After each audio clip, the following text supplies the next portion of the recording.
Choices, the End of Life.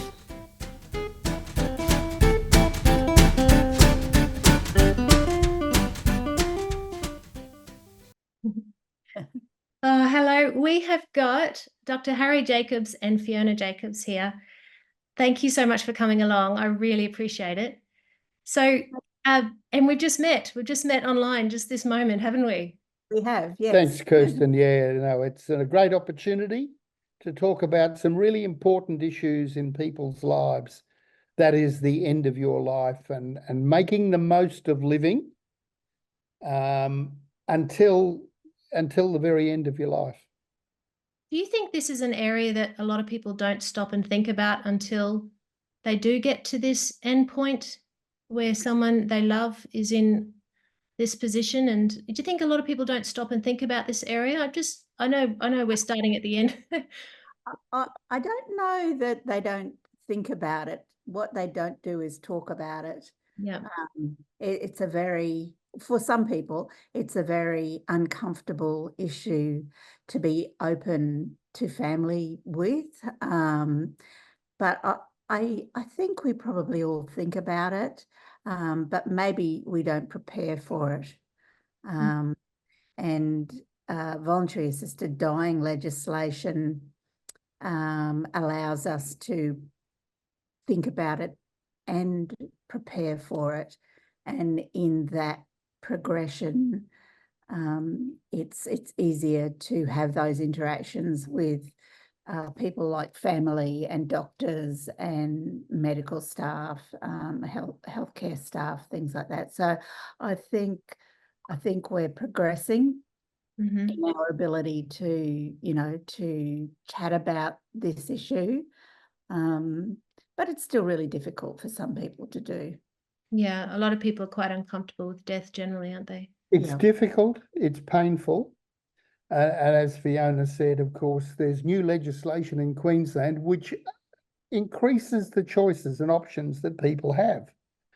However, whatever the legislation is, whatever the choices that people make, it's really important to talk to your family, your loved ones about your feelings about this. So many people deny the emotion and deny the opportunity to discuss these things until it's almost too late. So, which causes a tremendous amount of emotional pain, not only for the person who's coming to the end of their life, but for their loved ones.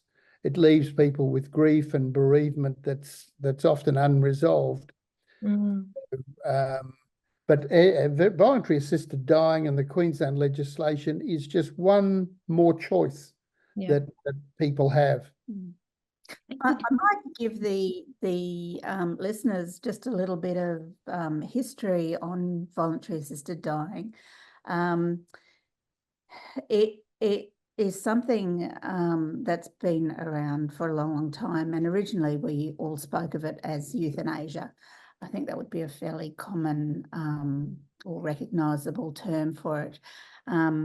Nowadays we call it voluntary assisted dying, with the emphasis on being voluntary. So this is not for everybody, but the choice is there should you wish to do this. Victoria brought in legislation after years and years of lobbying for this in November 2017. Western Australia followed in December 2019. Tasmania then in March 2021. South Australia then in June 2021. Queensland, we got our legislation through in September 2021. I was very lucky to be sitting in Parliament while that legislation was passed. And New South Wales was May 2022. So we really have only got the territories now to bring in this legislation, and they are well on their way to doing so. So all states, this is legal now. Voluntary assisted dying is legal. The two territories, it won't be long, and they will have this legislation as well. So it's a long time coming. Yeah, absolutely. And obviously it's a state-based legislation as opposed to federal. Yes, it is. And each state, the legislation is a little bit different. In Victoria, their legislation is probably the tightest legislation. They are now looking to change a few bits and pieces in their legislation. But as we've progressed through getting the legislation in each state, the terms in that legislation have changed slightly, not only because people are feeling more comfortable with this, but also legislation in a state like Victoria needs to be different as opposed to Queensland. We've got a lot, we've a larger land mass, more rural areas, different ratios of the population to healthcare workers, etc., etc. So the legislation does vary. That's pretty impressive that it takes into account all those variables. It's been a long process to get this through because it has been a state by state issue. And so, I think we should explain to people that, of course, internationally, there is quite a history of this. Oregon in the US was one of the first states. In the Netherlands, it's been quite a long history. So in Canada, internationally, it's also sort of moving into the realms of pretty average medical care and pretty average end-of-life care. There is a choice that people can make, and we shouldn't get too bogged down, I think, in talking about the particular circumstance where people choose to shorten their life, because it's clear that with voluntary assisted dying in all Australian states, it's clear that you've got to have a terminal illness, a progressive illness, you've got to have a pretty short life expectancy, and you've got to be suffering intolerably. And then, there's a number of other criteria. In Queensland, a good example, and I think in most states, you've actually got to be a resident of that state. Really? To qualify. So there are some sort of provisions for that. A good example in Queensland might be those people who live in Tweed Heads, but go over the border, regularly for their healthcare, say to John Flynn Hospital or Gold Coast University Hospital. In other words, people who've had real serious connections with the state of Queensland. But it does mean that you can't be living in Melbourne and decide to pop up here for that particular purpose. So it is a choice that people have. The law says, of course, that for us medical practitioners, if people ask us to talk about voluntary assisted dying, we're obliged to talk about all the other options, palliative care options, chemotherapy, oncology, radiotherapy, all the other options for treatment. So this is not about trying to railroad a person into one particular choice. No, so they're informed, yeah. Give them all the options. My experience really as a GP, though, has been that most people have really made their mind up. Most people know their days are very short. They've had often have a lifelong belief that when the time comes, they don't want to be hanging around suffering indignities. They want to have an exit from this living on their own terms. And everyone will have their own views about what's reasonable to put up with and what on their own terms means. Which is the whole point of choice, isn't it? People don't need to be in agreement with what that ultimate outcome is. It's just having the individual choice. Yeah, I mean, obviously they're bound by the rules of legislation, and there are some people, myself included, who would like to see some of those rules loosened, in particular dementia sufferers. You have to have full cognitive ability to be able to access voluntary assisted dying. So somebody with advanced dementia can't access this, even though they may have expressed a wish to be able to do that while they still had, cognitive capacity. And once they lose that capacity, they're not eligible for accessing the legislation. And it's quite interesting to look at this around the world. In Canada, their system is called MAID, and they've been able to, I guess it's a loophole in some way, but they call it 5 minutes to midnight with their dementia patients. So the dementia patient really has to choose a time where they still have cognitive capacity to actually say, yes, now's the time, I want to end my life now. And they can do that. And they've had several cases of that already. That has worked quite well. But I guess this is where you have a healthcare directive that you sign and express your wishes on, that hopefully will be respected down the track when this legislation changes. But that's well into the future. So that's not coming up anytime soon, because your rationale is so sound, isn't it? If that's what people have said when they are of sound mind, and the health directive, it seems like they're losing their choice. That's not okay. No. We should explain in Canada, MAID is medical assisted dying. Yes, the issue in Queensland, at least with the legislation here, is that at every stage of the assessment process, the decision-making process, the doctor has to be convinced that the person has the full decision-making capacity. Mm. So at any stage, if you lose your capacity, say because of brain secondaries or some sort of complication of the illness, you may no longer be eligible. And it's certainly not currently acceptable to do an advanced health directive saying, if I get terminal, I'd like you to, assist me to shorten my life.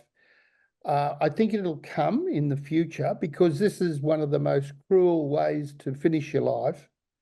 We've all had experienced that, and certainly in my family, my grandmother spent probably 10 years in her 90s with dementia, eyes closed, not eating or drinking, just sort of really miserable, sort of not really a human existence. But of course, her heart kept beating. Yeah, it's not existing, is it? It's horrible. No, it's terrible. My father, he died when I was 30 years old, and he had Parkinson's, and then he had dementia, and he actually died from having a fall and had a bleed on the brain, and so he died before the other conditions caused his death. And I and everyone was so incredibly relieved, because he had a fast death and he didn't have quality of life at that stage. No. So, it was everyone was saying, I'm so sorry for your loss. And I was saying, well, it's the better of the options. Yeah. Kirsten, I think that's a good point you bring up. A lot of people, when they think about end-of-life care and think about voluntary assisted dying, particularly think about cancer, when in fact a significant number of people who access the legislation have got various other neurological diseases. Motor neurone disease comes to mind. Parkinson's is another classic example. Dementia can be an end-stage process with Parkinson's, but of course the physical disability with Parkinson's is just terrible. It's miserable. And some patients can never just get out of bed. They're so disabled by dysfunction in their brain. Thank goodness a lot of people are still have that clarity of thought, so they can make those decisions with motor neurone disease, with Parkinson's. Yeah. But a number of people I've assessed have not had cancer, but have had these progressive terminal neurological diseases. Mm-hmm. Sure. Can I ask, how have you both come to really be so informed on this topic, and your background with this topic, if you don't mind, if that's okay? Yeah, well, I guess I'm probably to blame here for Harry's current involvement. My mum passed away in 2017. I'm a registered nurse. I've been a registered nurse for 35 years. And mum passed away in 2017 under not so good circumstances. She had dementia, but that's not what killed her. And she had quite, it was poor palliative care for the last 12 days of her life. And my mother was quite progressive. She actually had an advanced healthcare directive.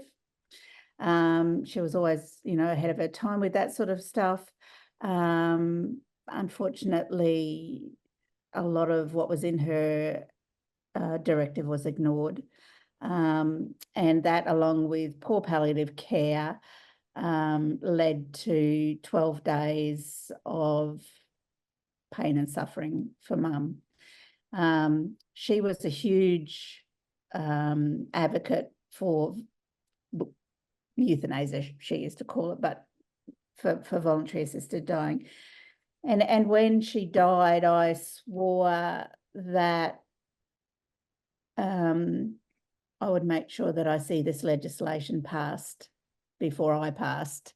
And I spent 4 years advocating and working across Australia with lots of different advocates in each state.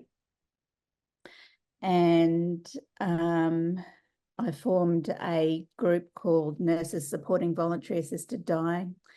And with 2,000 members of that group, we were part of the advocacy that saw this legislation sweep its way across Australia, really.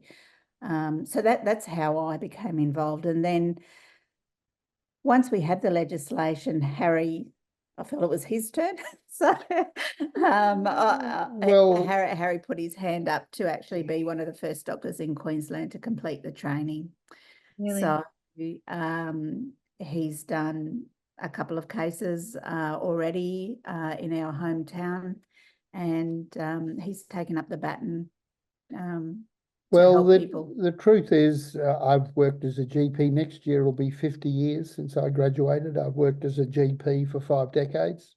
Wow. Fiona was our practice nurse and practice manager for quite a lot of that time.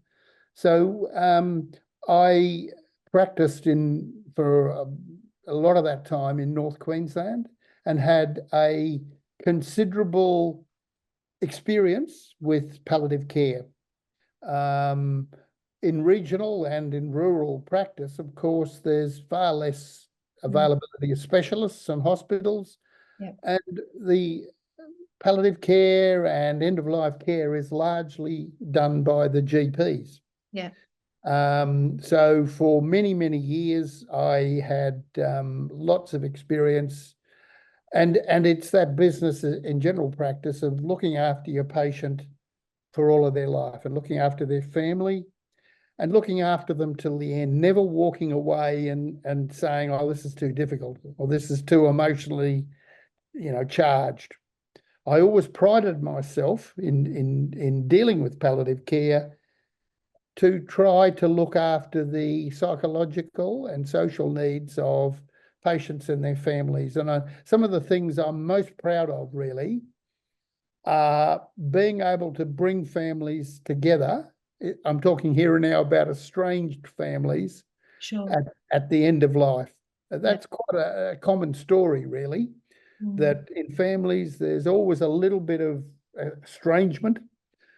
People who don't talk to their fathers or don't talk to their children, brothers and sisters that don't talk to each other, that sort of thing.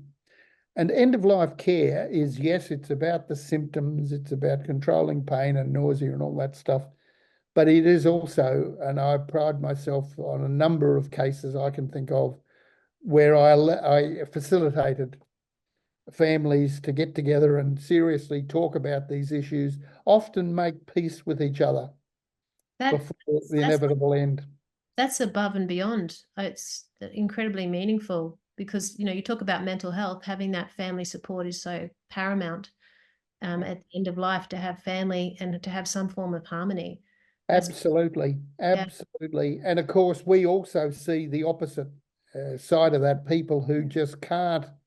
Unfortunately, the opposite side of it happened with my mother's death. So there was a big family rift.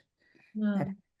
And we were unfortunate to have a GP who didn't have Harry's experience and knowledge in end-of-life care, and really a desire to see this, family sort of disharmony be settled. The issues I'm talking about, of course, are people who have been unable or unwilling to use the end of life period to try and make these things up. And I can recall a number of tragedies where it was never possible for families to forgive each other. And hence the bereavement process is very damaging, very damaging. And to everybody in the family, not just to one person in particular. Oh, absolutely. And it extends your grief. It extends everything, and complicates it. Absolutely. Yeah. I think that area of end of life care is still done quite poorly in a lot of places. Well, I think the typical medical model probably doesn't look that broadly, and the fact that you have, and you do, Harry, I think you're probably a bit of an anomaly there. Oh, well, look, it's good old-fashioned. Anomaly. No, it's good old-fashioned general practice. It's great. Where since probably the 1950s, when general practice really started to become a recognised specialty in its own right, and this is international literature, the aim is to look after the person and their family, not just the disease, the procedure, the sort of technical aspects of it. It's looking after the individual and their family. And really, to be truthful, this is the satisfying stuff about being a doctor, is about those. I was lucky to work in the same practice for 32 years. I've chosen to retire over a decade ago now. I live on the Sunshine Coast. I still do locum work, helping old friends really with their practices. And it's the thing that you miss most about those really deep and intense relationships that you have with people and their families. Yeah. But it is also the really satisfying thing. You get so much reward out of that it's just sort of, it's kept me going for, as I said, it's 50 years next year since I graduated. Can I ask, when I was driving in, I was thinking about two families that come to mind that I thought I'd love to hear your thoughts. One I think is quite common, where the person who was passing, who was deteriorating, was going to die, they had enough. They were really having no quality of life. They're in a lot of pain, and they were ready to go. The family were clinging on and saying, we want you to stay with us for as long as possible, and were doing everything to sustain them, despite, against their wishes. And I see this kind of thing a lot. And so how do you go with that when somebody's choosing to have that assisted dying, but the family is not on board? That must happen a lot. Well, I wouldn't say so with the voluntary assisted dying legislation, but I'd say more generally in end-of-life care and palliative care, it's about family members who aren't prepared to let go or to put themselves in the position of the person the patient, the sufferer. Yes. Think, how would I feel there? We come across that a bit, not just with voluntary assisted dying. The legislation with voluntary assisted dying very much says that if I do an assessment, and we do about, I'm an authorised VAD practitioner in Queensland, you've got to do about 9 hours of training.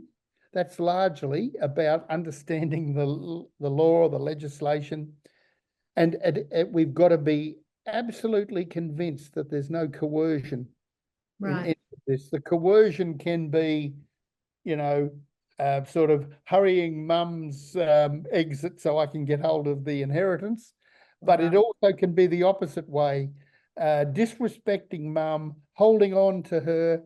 Look, I think it's true that my mother died when I think she was about 85. She had a stroke.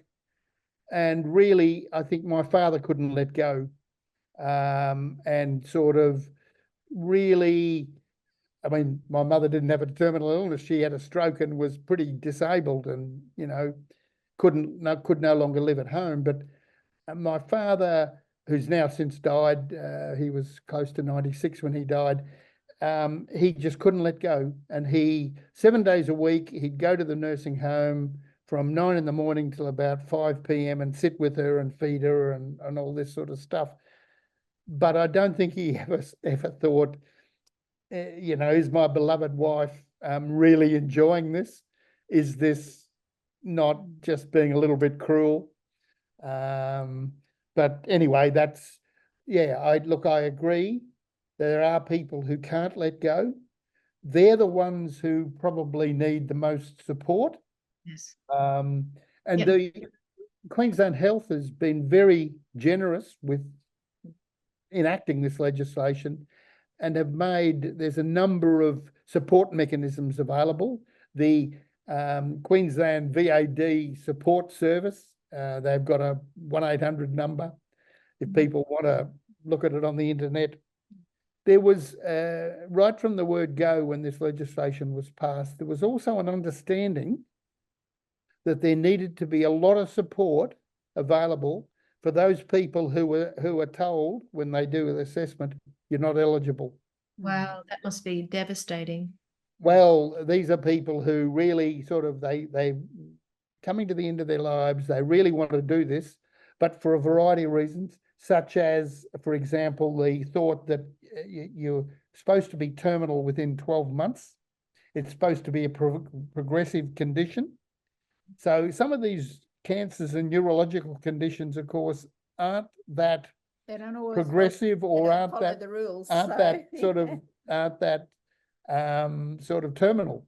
But people suffer with them. So, but you've got to have 2 independent opinions from 2 doctors but both got to be authorised and done the training and stuff. And it's recognised that if one or both doctors say, sorry, I don't think you're eligible. Good example might be the interstate business. There are mechanisms. So with the interstate business, you know, I live in Melbourne, but I'm getting terminal, so I've moved to Brisbane to live with my son. There's a mechanism that you can apply to Queensland Health to have an exemption. Sure. If I try to assess someone, or if I go to assess someone and I'm not sure, there is a mechanism for me to refer that person to an independent specialist, another GP or another specialist opinion. Sounds like there's very thorough processes. Very thorough. There is a mechanism you can apply to QCAT. You can apply to the court to have your case sort of reviewed. So it's not just the whim of 1 or 2 doctors to say yes or no. Yes. But the point I make is that if it transpired that you weren't eligible, then there is obviously a need for a tremendous amount of support for the person and for their family to get through this very difficult time. Can I share the second example? This beautiful, beautiful, beautiful woman. who had a very strong belief system, and she was against assisted dying in her belief system. She then developed cancer, and it was a very severe, very aggressive and very painful cancer.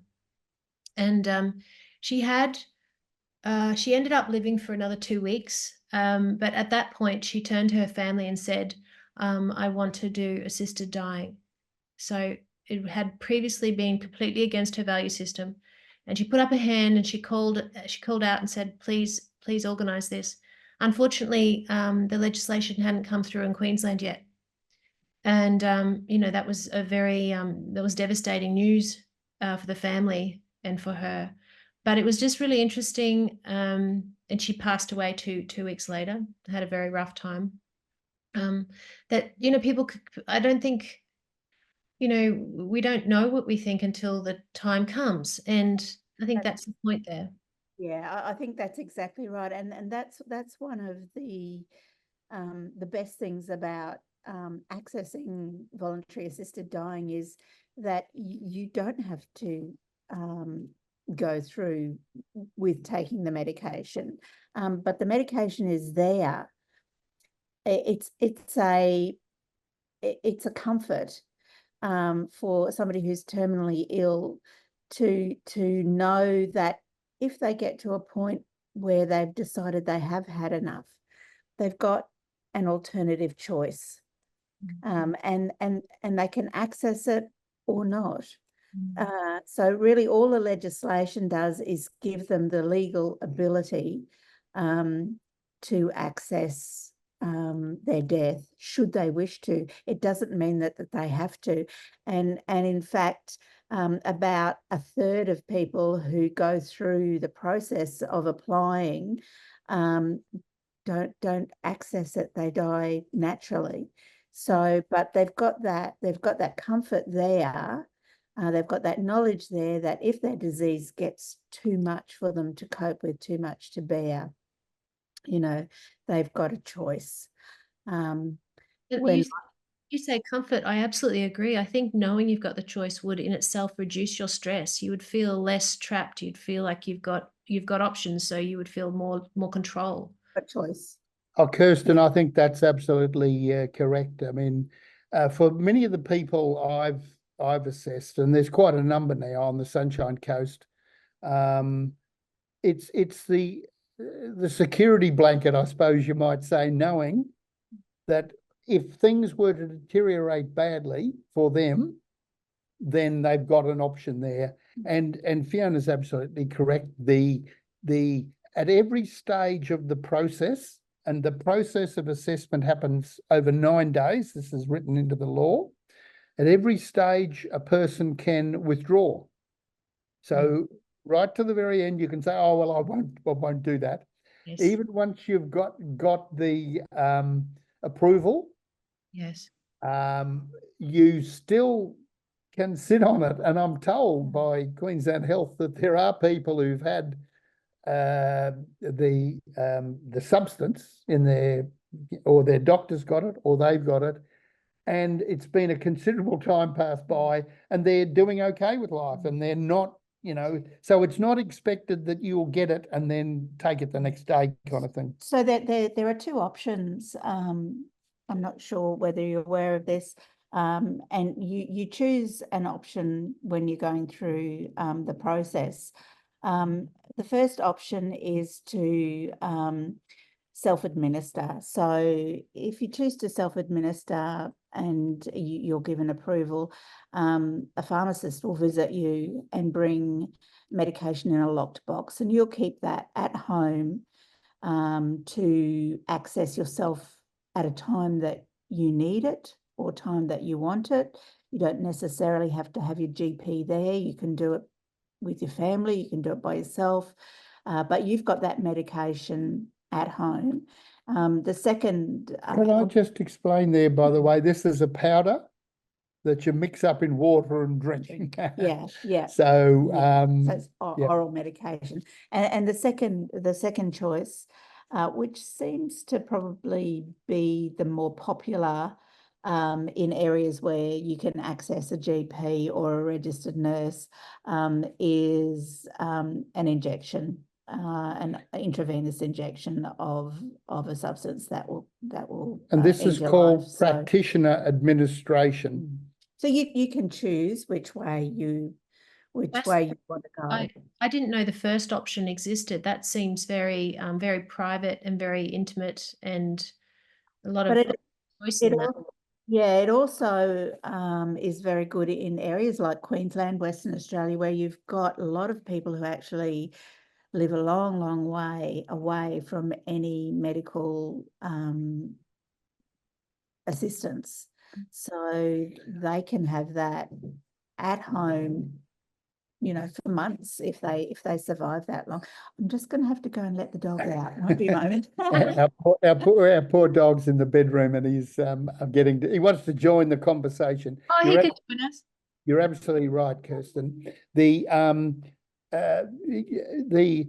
one of the first people I ever assessed here on the Sunshine Coast had motor neurone disease and was rapidly deteriorating, and had this very strong view that she shared with me about self-administration at home. She had a lovely house and a lovely garden, not a mansion or anything, just a very nice suburban house and a nice suburban garden. And she had a very well developed sort of plan or thought that she'd like a nice sunny day to sit out in the garden with the help of her carers, and just sort of end her life in the most blissful and serene, peaceful manner. I should explain there, of course, that the law also says that none of us say anything at all about voluntary assisted dying. The death certificate, for example, for that lady, lists the disease that she died of. So you die of your cancer, you die of motor neurone disease. Nowhere in the correspondence or anything is voluntary assisted dying mentioned. That's fascinating. Why? I mean, that's different in every state, though, unfortunately. That's one of the things, because Queensland actually was one of the latest states. We were lucky enough to see what worked and what didn't work in other states, and that was one of the things, you know, that we managed to get in Queensland in our legislation. So one of the differences. So that was very intelligent, very intelligent, because that is actually the condition that's killing them. It's just that the assisted dying has been, and there's no social stigma. And there's no suggestion that people with strong views might, you know, be judgmental about what she did or didn't do. This is not suicide.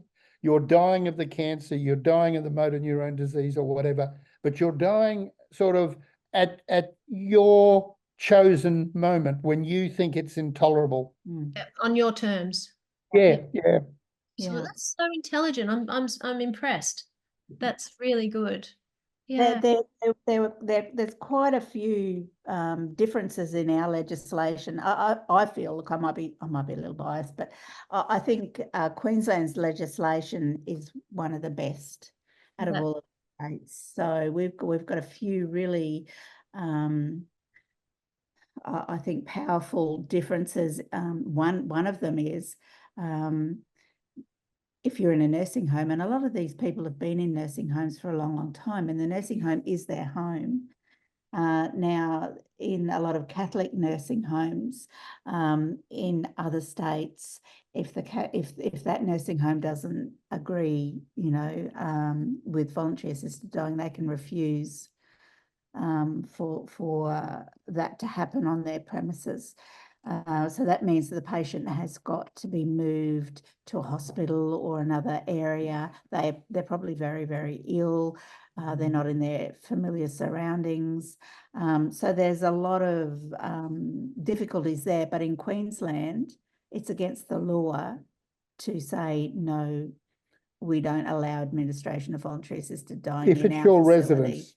But you, Well, it's like a nursing home. Yeah. This money pertains to nursing homes, Yeah, so yeah. that's another quite a good difference that we managed to, you know. Is there a circumstance where a health worker is able to say that they don't want to be involved with that process because they don't feel comfortable with that? Yes. and Yes. Kirsten, that's another interesting, the legislation says, of course, that you can conscientiously object. So, but it's very strict that if you conscientiously object, you must and you're obliged ethically, morally and legally to say, but I will put you in contact with someone who can help you. Yeah. Yes, not to block Yeah. it. Now, I mean, look, for years and years and years, we've faced that situation with stuff like termination of pregnancy. Some people say, I don't want to, have anything to do with it. And it's always been regarded as ethical, moral and legal requirement to say, but I'll put you in contact with someone who can give you advice. Yes. But the law in Queensland, of course, about voluntary assisted dying now says that if you conscientiously object, you must state that immediately. If someone brings this up, I'm interested in, voluntary assisted dying. I'm sorry, I have, religious or whatever the principle is that I can't help you. Mhm. You must immediately say, but I will put you in contact with someone who can. Now, in a lot of smaller regional areas, for example, you probably know the people who, there's not too many of us on the Sunshine Coast. In most regions, Queensland Health have a staff member, a medical staff member who's paid to do this work. But there is also a Queensland Voluntary Assisted Dying sort of 1-800 number, so that you can ring them. You can say to the person, I have an objection, but I'll give you that number. You can ring them and they will tell you where the nearest available sort of authorised practitioner is. Wow, that's So it's not legal to deny people that information. Mhm, mhm. And when the legislation was going through, was there any protest? Was there any disharmony? Yes, a lot. That was one of the most difficult things in advocating for this, and it mainly came from Catholic Church, and they're very, very powerful and wealthy body. So we were up against them as an opponent. So we had to make sure that we had our facts and figures exactly right. And we were very, very, very fortunate to have Andrew Denton support voluntary assisted dying. And he has spent years and years gathering statistics and what does he call it? Myth busting. His organisation, by the way, is called Go Gentle. Yeah. And that's Australia wide. I think he's based in Melbourne. I think. Yeah. Anyway, but he spent a lot of time coming to Queensland and helping with this. The facts of the matter, Kirsten, are that about 80% of the community, all the surveys done, 80% of the community think this is a reasonable thing. Yeah. Oh, well, actually, in Noosa, we did a survey, and it was 97% of people supported voluntary assisted dying. So it's high statistics no matter where you go, but some areas, are even higher. So 97%, you don't get many surveys that come back with support at 97%. So there's a range of religious and ethical conscientious objections to this. And of course, at the time, and look, I've got to acknowledge Fiona was very brave about this. At the time, a lot of Queensland politicians were pretty gutless about standing up for their electorate. It had to be pointed out to them that the majority of the population thought this wasn't a bad thing.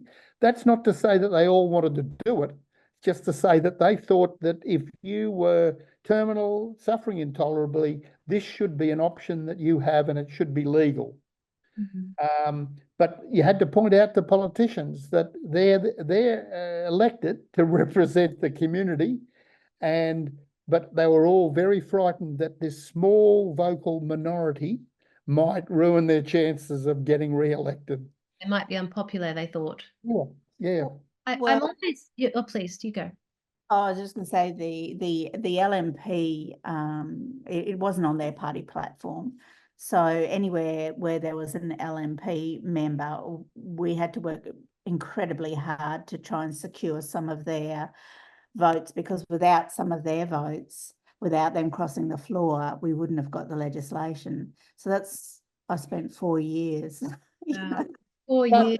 Politicians. So. But in fairness, there was a couple of the LNP parliamentarians who really had the courage to stick up Yep. and deny the party's sort of instructions about how they should conduct themselves. It took a lot of bravery for them to stand up and cross the floor, which they had to do during the vote.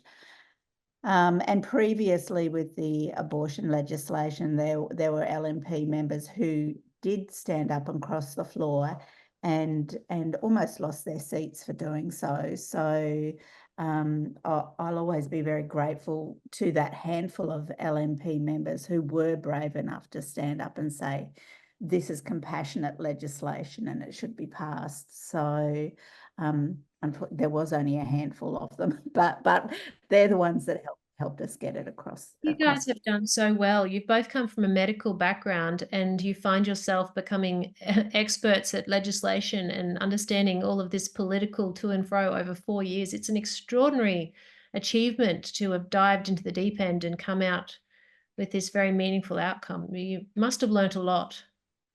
Yes, that's the short answer. Look, there were times during that 4 years where, it was really hard, and you thought, I can't do this anymore. But then you'd have a little, you'd have a little win, and it would keep you going. And then, the night that it was approved in Parliament was worth all of the effort, And I think one of the amazing. things that, if Fiona doesn't mind me telling this story, one of the things that Fiona found hardest was one of her fellow campaigners, one of the really true stalwarts in this process, a lady called Tanya. Tanya had suffered with breast cancer for about 20 years. I can't believe she was so brave to put up with chemotherapy and all this stuff. And Tanya was a fierce advocate like Fiona was. Tanya and Fiona were a very powerful sort of team working together. Tanya sadly didn't live to see this happen, and which is very sad. But to their great credit, the Queensland the parliamentarians, I think it was Stephen Miles, wasn't it? Miles, yeah. When Tanya died, stood up in Parliament and acknowledged that she, was almost single-handedly responsible for convincing the Parliament that this was good legislation. It was very, very emotional for you, wasn't it? Your great friend, they became great friends, great supports for each other, supported Telstra with very long phone calls and midnight phone calls. But they were a great team,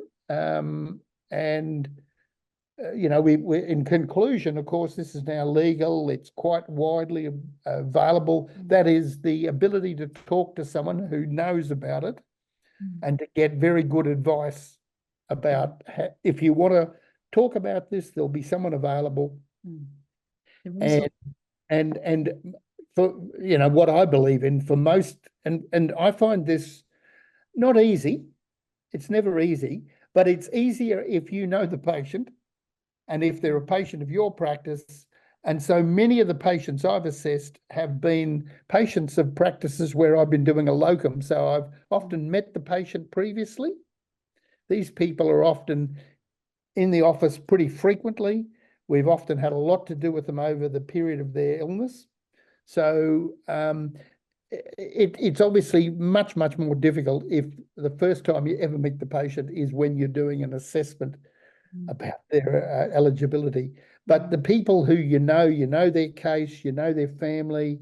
Some of the people I've assessed on the Sunshine Coast have been lifelong advocates for this. They're very, that's what Fiona was saying before, they're very intelligent people.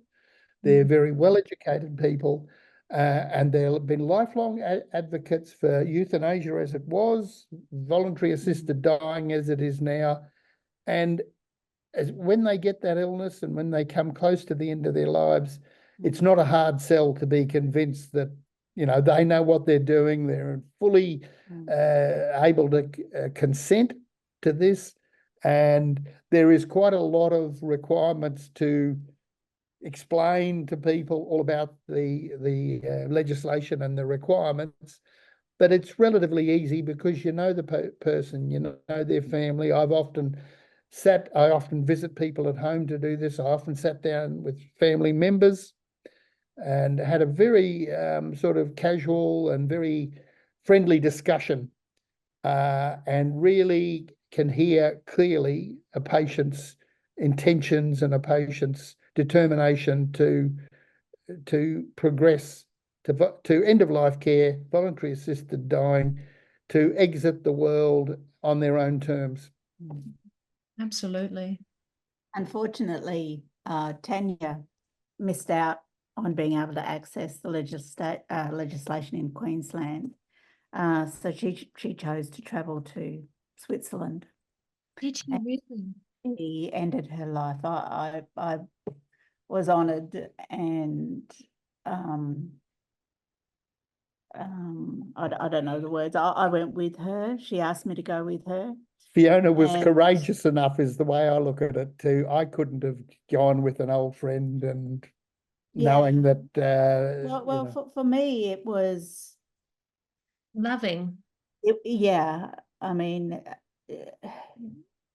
well, it was a beautiful way to say goodbye to a friend who I admired greatly and who I knew was suffering.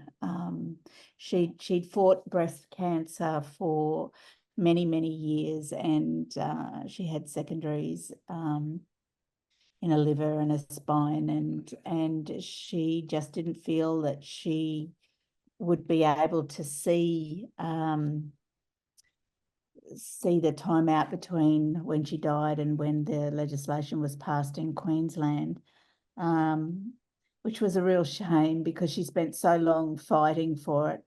But it really cemented my feelings for voluntary assisted dying. I held her hand as she passed away, and it was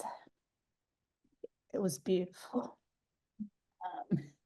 I still get teary talking about it, but Of course you do. it was such a beautiful, peaceful, loving way to die, as opposed to my mother's death, which was not. And I thought, how could we not offer this to everybody? Should they choose it, you know? It to my mind, it's a gift. It's compassionate. Yeah. So I guess I've experienced it firsthand. And while people, you know, Harry says I was courageous, I didn't feel courageous. I just felt honoured. And did you feel sadness and relief at the same time? Oh, yeah. No, there was 3 of us a friend of hers came over from the UK, and another lady from Australia all went with her, and we were there for about 10 days prior to her accessing the legislation over there. And look, you know, we laughed and we cried, and, you know, we heard stories about Tanya's, you know, life as a young, you know, woman. And it was just a really beautiful way for her to end her life, I guess. And then the actual, you know, process was incredibly gentle, incredibly peaceful, and not many people get to have their passing to be surrounded by loved ones with that level of control, and for it to be so compassionate and peaceful, particularly when they've come at the back of having how many years of pain and, you know, excruciating hardship. You know, it's well earned, I think. well, I don't know if that. The final thing to say about that, of course, is Tanya had a long sort of interest and a long connection with doing this business in Switzerland, but it was quite an expensive, you know, exercise for her. And the beauty thing about this legislation in Queensland now is it's made it not particularly expensive. It's made it accessible to, you know, every Queenslander. So it's you know, while it's always been available internationally, it is incredibly expensive. I didn't know that. That's very interesting, and yeah, makes it that much more imperative that Australia has caught up. And is Australia about mid-flow compared to other countries, or are we behind, or are we advanced with bringing this into the various states? Well, actually, Australia was the first place in the world to actually pass euthanasia laws, and that was in 1996 in the Northern Territory. So the first legislation was actually in Australia. Unfortunately, it was repealed by the LNP government. The Commonwealth can override Yeah. territory legislation, and they pretty well immediately overrode it. So not even 2 years after the legislation came in, it was repealed, and then it took us 30 odd years to get it back. Look, it's slowly progressing around the world. There are still a lot of countries that don't have the legislation, but during the 4 years I was campaigning, there was a lot of other places that were doing the same, and places like Canada, Oregon, Ireland and the UK are still battling hard to get this legislation. It still is not accessible over there. So New Zealand got the legislation sort of halfway through our campaign. So it's slowly making its way around the world. So I guess with all of the states now with legislation in Australia, it's you know, we're probably ahead of some other countries who haven't got this. I mean, I can't remember how many states in America that have got it, but certainly, you know, there's still a lot that haven't. So it's slowly making its way around the world.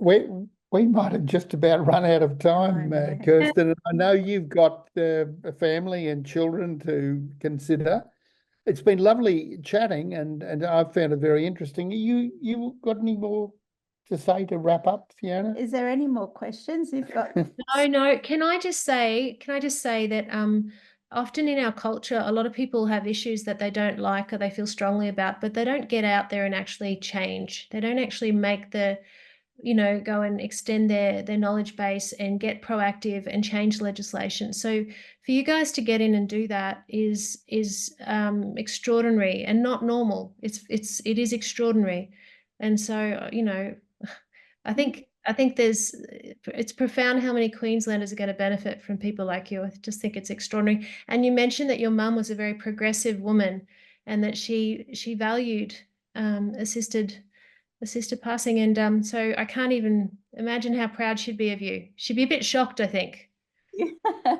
Yeah. And look, as you say, I mean, it is part of the responsibility of democracy is that we've got to stand up and be counted about all.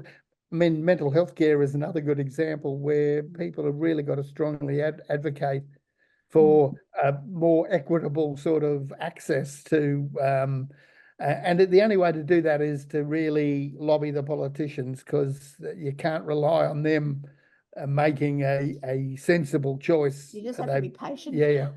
Well, really, and get educated and get active. Exactly. Yeah. Yeah. Guys, I cannot thank you enough. Thank you so much, Harry and Fiona. I really appreciate it. And I have really enjoyed learning so much about this area, and I love that we can share this knowledge with everyone who listens. It's just such a valuable tool. So thank you so much. Truly It's appreciate it. That's a pleasure. for talking with us. Good night. Thank you. Thank you. Good night. See you. Yeah.